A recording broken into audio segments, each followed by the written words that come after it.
नमस्कार, आप देख रहे हैं नेक्स्ट भारत। मैं हूं आपके साथ शंकर दयाल शर्मा। हमारे साथ बातचीत करने के लिए डॉक्टर अरुण कुमार है। क्षेत्र में घूम रहे हैं, पब्लिक का क्या सपोर्ट मिल रहा है, आगे क्या प्लान होने वाला है, ये सब मुद्दे पे हम इनसे बातचीत करेंगे। सबसे पहले नेक्स्ट भारत आपका स्वागत है।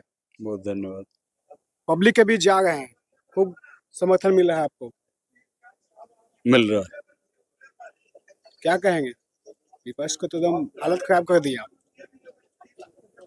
देखिए, इस क्षेत्र से 2 बार हम प्रतिनिधि रह चुके हैं और मेरा काम बोल रहा है। लोगों को एक ही शिकायत रहती है, मिलते कम, लेकिन काम में हम पीछे नहीं रहते हैं। 12 बजे रात में भी क्षेत्र ही नहीं, क्षेत्र के बाहर के लोग भी कभी कोई संकट में होते हैं तो उनकी आवाज़ सुनी जाती है। उसका रिड्रेशल मेरे बस में जितना है उसको करते हैं, उसको एड्रेस करते हैं। इसलिए हर जगह ये महसूस किया जा रहा है कि प्रतिनिधि के तौर पर इनका रोल बहुत अच्छा रहा है, जाति और धर्म से ऊपर उठ कर के रहा है। इसलिए इसके बीच जब हम नहीं रहे तो लोगों ने कई प्रयोग किया, हम सांसद नहीं रहे तब भी काम करते रहे। इसलिए लोगों को ये एहसास है कि सांसद रहने के बाद ये ज़्यादा काम करते हैं, इनको ताकत दिया जाए। और मैं समझता हूँ कि ये जो चुनाव जहानाबाद का होगा ये ऐतिहासिक होगा और वैसे लोगों के लिए आई ओपनर का काम करेगा जो लोग राजनीतिक सरकार, सामाजिक सरकार न रखने वालों को पैसे के बल पर टिकट दे देते हैं, उन लोगों के लिए आई ओपनर का काम करेगा। पब्लिक के बीच जा रहे हैं, सपोर्ट मिल रहा है, बट एकाएक आपका एक वीडियो मेरे पास आया कि उसमें आप रो गए हैं। दर्द क्या है?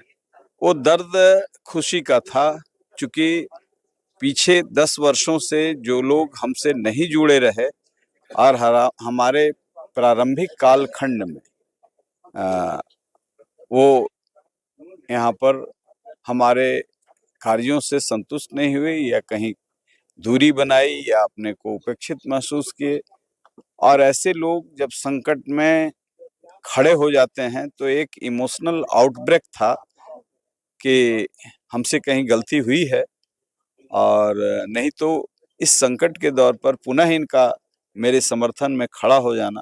पूरे क्षेत्र से लोग आए और बिना किसी संसाधन के अपने संसाधनों से आए, तो एक इमोशनल आउटब्रेक था। मैं कमज़ोर नहीं हूँ, रोता नहीं हूँ, रोने की आदत नहीं है, लेकिन खुशी में वो आंसू के कुछ शब्द थे और उसका पर्याय यही था कि गलती कहीं हमसे हुई है, और नहीं तो सत्ता में रहते ये नहीं आए और संकट के दौर में आज मेरे पीछे खड़े हैं। तो ये भतीजा मेरे से मतलब बिछड़ने का दर्द है क्या? भतीजा से बिछड़ने का दर्द नहीं है, भतीजा सत्ता के लिए बिछड़े हैं। सत्ता उनको मुबारक हो, हम तो संघर्ष के आदी हैं। जिस समय संकट में थे हमने उनका चिराग पासवान जी का साथ दिया, उन्होंने चाचा कहा, पिता तुल्य कहा। तो मैं इन शब्दों का सम्मान आज भी करता हूँ और आज भी मेरी कोई लड़ाई उनसे नहीं है, लेकिन वो नीतीश कुमार के शिकार हो गए हैं, ऐसा मैं महसूस करता हूँ। आगे समय पर वो ये एहसास होगा, क्योंकि रामविलास पासवान का आज भी मेरे ऊपर बहुत सारे ऑब्लिगेशंस हैं। Across the party, across the caste और रिलीजन रामविलास पासवान काम करते थे। और हमारे के यहाँ, हमारे क्षेत्र में कई ऐसे काम हैं, जैसे हमारे के यहाँ एक कमरा नहीं था ठहरने का, तो मखदूमपुर में उन्होंने बना दिया गेस्ट हाउस ही BSNL से। हमारे के यहाँ कोई इंफ्रास्ट्रक्चर नहीं था अरवल में, तो उन्होंने 6 सेट का गेस्ट हाउस ही बनवा दिया। तो ये सब अद्भुत काम उनका था कि कुछ भी जो सामाजिक सरकार का लोग जो संघर्ष से जाता है वो महसूस करता है और कानून के दायरे में ही होकर के नहीं करता है, सीमा तोड़ करके काम करता है। तो रामविलास पासवान जी का कई ऐसे काम हैं जो उनसे अलग रह करके भी, या हमारे साथ ही नहीं, किसी भी पार्टी के लोग वर्कर गए, हमारे के यहाँ भी कोई RJD का भी वर्कर आता है तो वह निराश होकर के नहीं जाता है। क्योंकि राजनीति में आजकल वो दारू वाले, बालू वाले ज्यादा प्रवेश कर रहे हैं, मोटा सिकड़ी वाले ज्यादा प्रवेश कर रहे हैं, कार्यकर्ता का स्थान घट रहा है। आज भी मैं इस बात को, अरे सुशासन तो शब्द का दुरुपयोग पूरा होता है, आज भी वो सब कहने का है।